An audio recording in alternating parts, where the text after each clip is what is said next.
दोस्तों, प्यार तो आपने बहुत तरीके के देखे होंगे और किसी ना किसी से किए भी होंगे। लेकिन तब क्या होगा जब प्यार किसी और से नहीं, अपनी स्कूल के टीचर से हो जाए।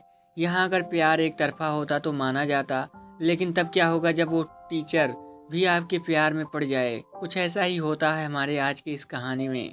कहानी की शुरुआत लाना नाम की एक स्कूल टीचर को दिखाते हुए होती है, जो कि एक शादीशुदा औरत थी। उसकी एक बेटी भी थी जिसका नाम था रासा।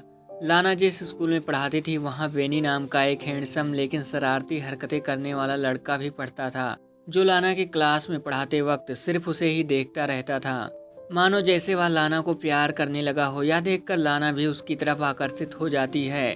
उसे समझ में नहीं आता है कि वह बेनी से कैसे डील करे, क्योंकि वह एक स्कूल टीचर है और बेनी सिर्फ उसका एक स्टूडेंट था।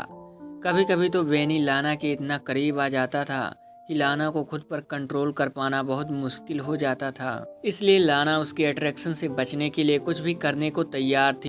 वो जितना हो सकता था उतना उससे दूर रहने की कोशिश करती है। एक दिन लाना सुबह क्लास में पहुंचकर अपने सभी स्टूडेंट को टेस्ट पेपर बांटती है और उनका इंट्रोडक्शन देने के बाद पेपर लिखने को कहती है। तभी वह नोटिस करती है कि बेनी पेपर में कुछ नहीं लिख रहा है और उसकी तरफ देखे जा रहा है। लाना उसको इग्नोर करके दूसरी तरफ देखने लगती है। क्लास के बाद वह अपनी बेटी रासा को स्कूल से लेने आती है। रासा उसे हक करके बताती है कि स्कूल बहुत बोरिंग था। इस पर लाना हंसने लगती है।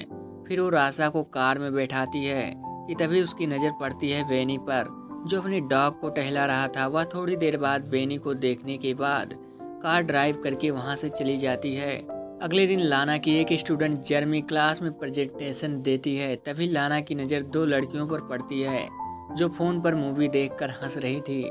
लाना उन्हें वार्न करते हुए फ़ोन को वह अपने बैग में रखने को कहती है, पर वह दोनों उसकी बात नहीं मानती। इसलिए लाना उससे फ़ोन छीन लेती है और कहती है वह क्लास के बाद उन्हें फ़ोन लौटाएगी। इस पर वैलरी नाम की लड़की लाना को फ़ोन देते हुए उसे गंदी चुड़ैल कहती है, जिसे सुनकर क्लास के बाकी स्टूडेंट हंसने लगते हैं।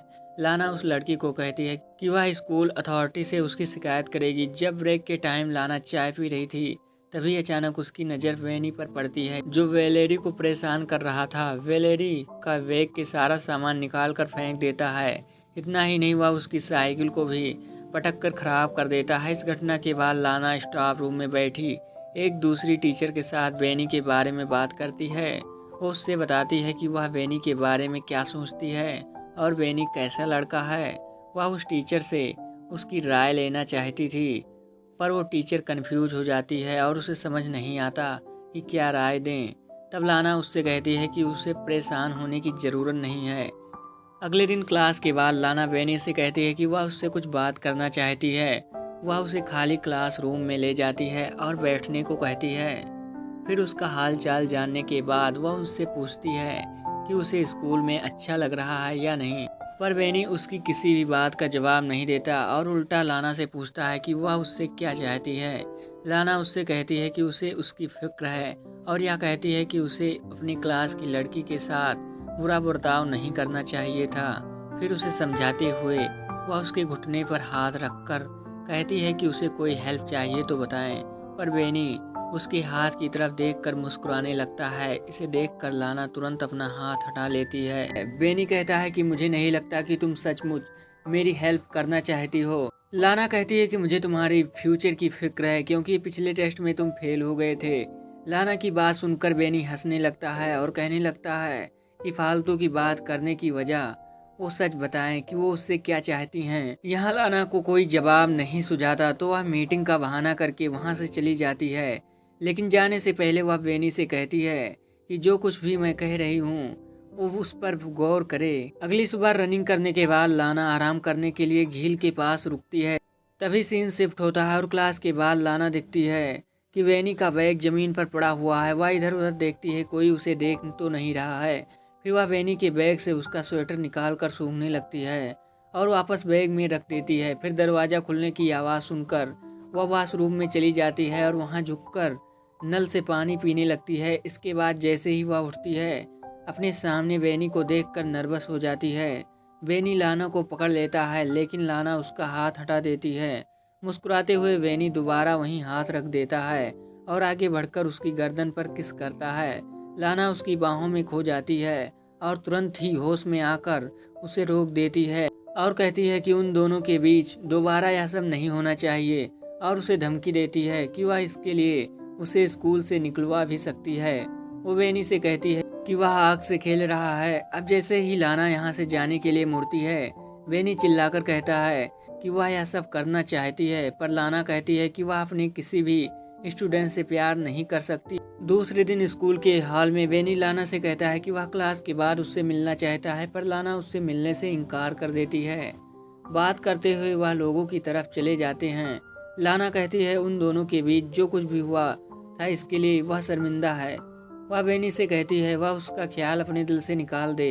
यह कहकर वह वहाँ से चली जाती है और पार्किंग लॉट में जाकर देखती है कि उसकी कार का साइड मिरर टूटा हुआ है और उसकी कार पर स्क्रैच लगे हुए हैं। फिर वह कार में बैठकर रासा को लेने के लिए स्कूल जाती है, लेकिन अभी तक रासा की छुट्टी नहीं हुई थी, तो लाना वहाँ बैठकर बोर हो रही थी।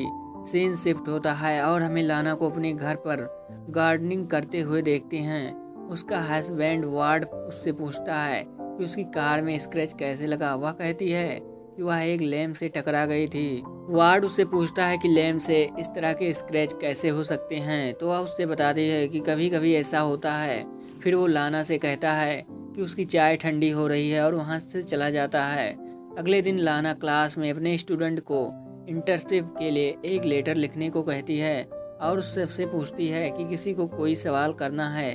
बेनी हाथ उठाकर उससे सवाल करता है कि वह स्कूल में जॉब छोड़ना चाहती है क्योंकि उसने उसे हेड मिस्ट्रेस के पास जाते देखा था। इसे सुनकर क्लास हंसने लगती है। तभी लाना कहती है कि वह हेड मिस्ट्रेस को उसकी रिपोर्ट करेगी। इस पर बेनी कहता है कि लाना को हेड मिस्ट्रेस के तलवे चाटना पसंद है। उसकी बात पर लाना को गुस्सा आता है और वह उसके बैग को उठाकर बाहर फेंक देती है और उससे कहती है कि यहाँ तो क्लास के बाहर चला गया, फिर वह खुद चली जाएगी। इस बीच एक लड़का बोर्ड की तरफ डस्टर उठाकर फेंकता है जो लाना को हिट करते बचता है। यह देखकर लाना क्लास के बाहर चली जाती है। अगले दिन जब लाना घर पर रासा को पढ़ा रही होती है तब उसका फ़ोन बार बार बजने लगता है। जब लाना फ़ोन उठाती है दूसरी तरफ से कोई कुछ नहीं बोलता, मतलब कि कोई उसे डिस्टर्ब कर रहा था। अगले दिन जब लाना स्कूल जाती है तो वह टाइम से पहले बेनी को क्लास में अकेला बैठा देखकर डर जाती है। वह जल्दी से स्कूल की रिसेप्शनिस्ट को जाकर कहती है उसकी तबीयत ठीक नहीं लग रही है। इसके बाद वह घर चली जाती है। रात को डिनर बनाते समय वार्ड उससे पूछता है कि उसका दिन कैसा रहा, तो वह झूठ बोल देती है कि वह सारा दिन स्कूल में पढ़ाती रही और अपने स्टूडेंट के एग्जाम पेपर्स भी चेक करती रही। अगले दिन रासा को स्कूल में छोड़ने के बाद लाना काम पर नहीं जाती और एक नदी के किनारे रुककर एप्पल खाने लगती है। फिर वो म्यूजियम में चली जाती है और थोड़ी देर तक पेंटिंग्स देखती है। अचानक उसकी नज़र बेनी पर पड़ती है। उसे वहाँ देखकर वह घबरा जाती है और जल्दी जल्दी वहाँ से निकलने की कोशिश करती है, पर लिफ्ट में उसकी मुलाकात दोबारा बेनी से हो जाती है। बेनी लाना से कहता है कि वह उसे मिस कर रहा था इसलिए स्कूल जाना चाहता था। फिर वह उसके प्राइवेट पार्ट को छूने के लिए आगे बढ़ता है। लाना भी आउट ऑफ कंट्रोल होकर उसे 2 बार किस करने की कोशिश करती है, पर बेनी उसे रोक देता है और अपनी उंगलियों को उसकी बॉडी पर फेरने लगता है। उस रात लाना को बार बार बुरे सपने आते हैं कि उसकी फैमिली उससे दूर हो गई है और वह घबराकर नींद से जाग जाती है। अगले दिन वह चुपके से स्कूल के एडमिनिस्ट्रेट के ऑफिस में चली जाती है और वहां से एग्ज़ाम पेपर चुरा कर लाती है। और जब सारे स्टूडेंट लंच करने के लिए कैफेट एरिया में चले जाते हैं तो बेनी को फंसाने के लिए वह पेपर्स उसके कोट में रख देती है। अगले दिन लाना स्टाफ रूम में बैठी दूसरी टीचर से बातें करते हुए देखती है कि कुछ सिक्योरिटी वाले बेनी को पकड़कर कहीं ले जा रहे थे। एग्ज़ाम पेपर चुराने के इल्ज़ाम में बेनी को स्कूल से निकाल दिया जाता है। उसके जाने के बाद लाना उसे मिस करने लगी और उसके साथ बिताए हुए पलों को याद करती। एक दिन लाना और रासा एक बुक स्टोर पे जाते हैं। रासा को अपने फ्रेंड किम को गिफ्ट करने के लिए बुक खरीदना था, पर वहां जाकर रासा कपड़े से बना हुआ एक जानवर लेने की जिद करने लगती है, लेकिन लाना उसे मना कर देती है। थोड़ी देर में रासा कहीं गायब हो जाती है। लाना उसे ढूंढने लगती है और 40 मिनट तक ढूंढने के बाद जब वो नहीं मिली तो लाना सिक्योरिटी वालों से सीसीटीवी फुटेज दिखाने को कहती है। सीसीटीवी फुटेज में वह दिखती है कि बेनी उन दोनों का पीछा कर रहा था। फिर वह रासा को स्टोर से बाहर निकलते देख डर जाती है। पर तभी उसे वार्ड का फ़ोन आता है कि राशा उसके साथ घर पर है। यह सुनकर लाना खुश हो जाती है और सिक्योरिटी वालों से माफ़ी मांगकर घर चली जाती है। उस रात जब उसका परिवार सो रहा होता है तो उसे बार बार दरवाजे पर दस्तक सुनाई देती है, जो कि उसका भ्रम होता है। वह बाहर जाकर चिल्लाती है तो वह आवाज़ शांत हो जाती है। फिर वह दरवाज़ा लॉक करके इमेजिन करती है कि वह बेनी के साथ इंटीमेट हो रही है। सारी रात इसी तरह बीत जाती है और सुबह वार्ड के आ जाने से उसका सपना टूट जाता है। वार्ड लाना एक दूसरे को हक करते हैं। इसके बाद लाना अपनी कार ड्राइव करते हुए बेनी के घर पहुंचती है। वो थोड़ी दूर पर अपनी कार पार्क करके बेनी का वेट करती है और जब वो अपने स्कूटर पे आते हुए देखती है तो लाना उसका पीछा करती है। पीछा करते हुए वो एक सुनसान जगह पर पहुंच जाती है और वहां पहुंचकर वो अपनी कार की स्पीड बढ़ा देती है और अपनी कार से बेनी के स्कूटर को टक्कर मारकर उसे स्कूटर से गिरा देती है। फिर अपनी कार को पार्क करके थोड़ी देर के बाद कार से बाहर निकलती है और यहाँ हमें पता चलता है कि बेनी से पीछा छुड़ाने के लिए वह किसी भी हद तक जा सकती है, यानी कि वह किसी की जान भी ले सकती है। और इसी के साथ यह कहानी यहीं पर ख़त्म हो जाती है। दोस्तों, उम्मीद करूँगा कि आपको यह कहानी पसंद आई होगी। मिलते हैं फिर किसी नेक्स्ट वीडियो में।